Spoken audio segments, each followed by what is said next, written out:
और यदि धरती पर प्रकट कल्कि भगवान, जिसे आप सुप्रीम, सायरन, संत आदि नामों से बुलाते हैं, जिनके मैं पवन दास सीधे संपर्क में हूं और जिन्होंने मुझे इस वीडियो के माध्यम से भारत सरकार और जनता को संदेशा देने के लिए निमित्त बनाया है, यदि इस वीडियो को भारत सरकार ने गंभीरता से नहीं लिया तो आने वाले समय में वर्तमान से भी भयंकर परिणाम पूरे देश दुनिया को भुगतने पड़ेंगे।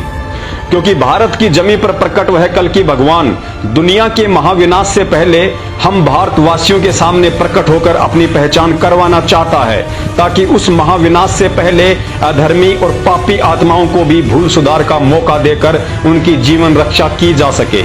अन्यथा कुछ समय बाद जब दुनिया की सारी सरकारें, उनके अस्त्र शस्त्र, डॉक्टर, वैज्ञानिक प्रकृति के सामने मजबूर हो जाएंगे, तब धर्मी आत्माओं को बचाने के लिए एक अंतिम विकल्प के रूप में प्रकट होकर उन्हें भारत को जगत गुरु बनाकर सत्य धर्म का शासन कायम करना ही करना है। लेकिन सरकारों की नादानी और अहंकार उस समय के आने तक देश की करोड़ों की आबादी को शैतान की भेंट चढ़ा चुकी होंगी और स्वयं कल्कि भगवान की नजरों में इतने दोषी हो जाएंगे कि वे चाहकर भी उन्हें माफ नहीं कर पाएंगे।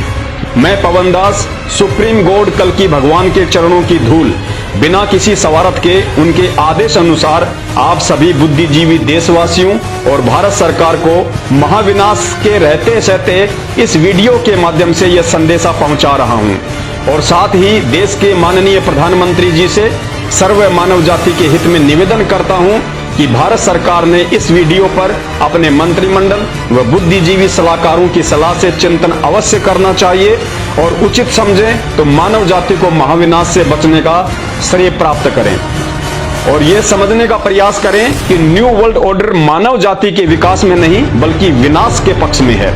आप नरेंद्र मोदी को भी इंटरनेशनल शैतानी ताकतों का मोहरा बनाया जा रहा है।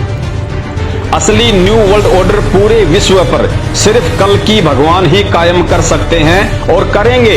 बाकी शैतानी प्रेरणा से जो इंटरनेशनल ताकतें इस काम में लगी हुई हैं, वो दुनिया को महाविनाश की तरफ लेकर जा रही हैं।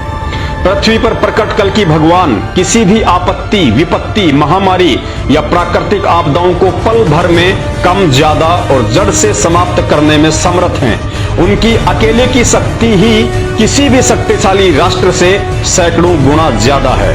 वे चाहें तो अपनी आध्यात्मिक सुपर पावर से चुटकी बजाते ही भारत में बैठे बैठे किसी भी देश की मिसाइल और परमाणु बमों को निष्क्रिय कर सकते हैं। भयंकर से भयंकर रूप धारण कर चुकी सुनामी या बाढ़, भूकंप को अपने हाथ के इशारे से ही शांत कर सकते हैं।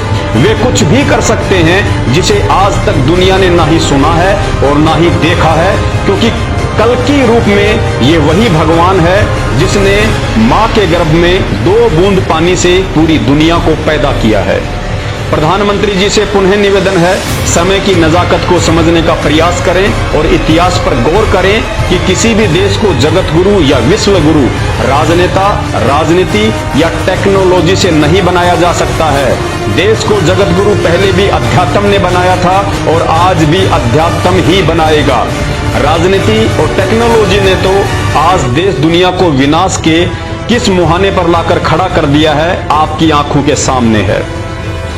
देश को जगत गुरु वही बनाएगा जिनका मैं बार बार जिक्र कर रहा हूं और जिनकी मैं शरण में हूं। और अब अंत में कल्कि भगवान की तरफ से यह 5 मिनट का संदेश भारत सहित देश दुनिया के लिए कि यदि सरकार ने देश हित में इस वीडियो पर ध्यान नहीं दिया तो आगामी उस महाविनाश से आप कैसे और किन किन बातों की पालना करके भगवान के कृपा पात्र बनकर स्वयं और अपने परिवार को सुरक्षित रख सकते हैं। आज मेरी बातों को मजाक में लेने वाला व्यक्ति दुनिया का सबसे बड़ा महामूर्ख सिद्ध होगा। सबसे पहले अपने मोबाइल से YouTube पर जाइए और सर्च कीजिए सत्संग ऑफ संत रामपाल जी महाराज। आपकी स्क्रीन पर ढेरों वीडियो सत्संग आ जाएंगे। याद रखिए, जिस परिवार ने उनके सत्संग सुनना शुरू कर दिया, उसी दिन से शैतान 10 कदम आपसे दूर रहेगा। सत्संग सुनते रहने से आपको काफी कुछ ज्ञान समझ में आने लगेगा, लेकिन ध्यान रखना, महाराज जी अभी किसी कारणवश अज्ञातवास में हैं। आपने नामदान लेने की बिल्कुल भी जल्दबाजी नहीं करनी है, क्योंकि शैतानी शक्तियों ने उनके नाम से देश विदेश में जगह जगह फर्जी नामदान केंद्र खोलकर धर्म को धंधा बना रखा है। जिस प्रकार कुछ व्यक्तियों ने कल्कि भगवान के नाम से लोगों को ठगने का ड्रामा शुरू किया हुआ है।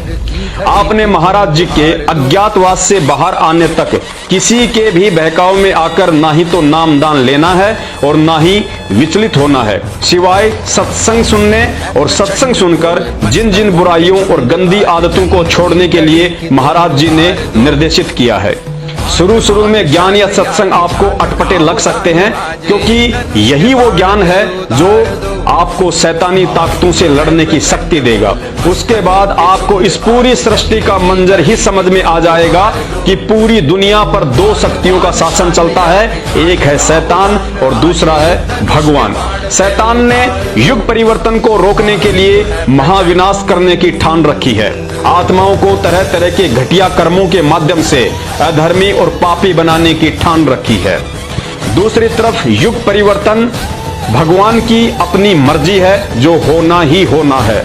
अतः जब आप सत्संग सुनते रहेंगे तो कुछ ही दिनों में आपको स्वतः ही यह दृढ़ निश्चय हो जाएगा कि वास्तव में यदि इस युग परिवर्तन के महाविनाश से कोई बचा सकता है तो धरती पर केवल एक ही शक्ति है, वह है भगवान कल्कि। और भगवान कल्कि की समझ और पहचान सिर्फ इन सत्संगों से ही हो सकती है, अन्यथा दुनिया में दूसरा कोई भी रास्ता अपनी जीवन रक्षा और भगवान की पहचान का नहीं है। प्रभु की भक्ति के बिना ये मनुष्य जीवन व्यर्थ है। फिर पाछे पछतावेगा भाई, आजा बंदे शरण राम की। पछतावे बालू की बीत पवन का खंबा, कब लग खैर मनावेगा। बालू की बीत पवन का खंबा, कब लग खैर मनावेगा। आजम तेरे घट नंगे तू राम कहने न पावेगा। आजम तेरे घट नंगे तू राम कहने न पावेगा। भाई आजा बंदे फिर पाछे पछता। काल बली तेरे सिर पर बैठा, भुजा पकड़ ले जावेगा। काल बली तेरे सिर पर बैठा, भुजा पकड़ ले जावेगा। मात पिता तेरा कुटुंब कबीला, सारा खड़ा लखावेगा। मात पिता तेरा कुटुंब कबीला, सारा खड़ा लखावेगा। भाई आजा बंदे कवि को आज तुम नकार दो। धर्म राय तेरा लेखा लेगा, वहाँ क्या बात बनावे।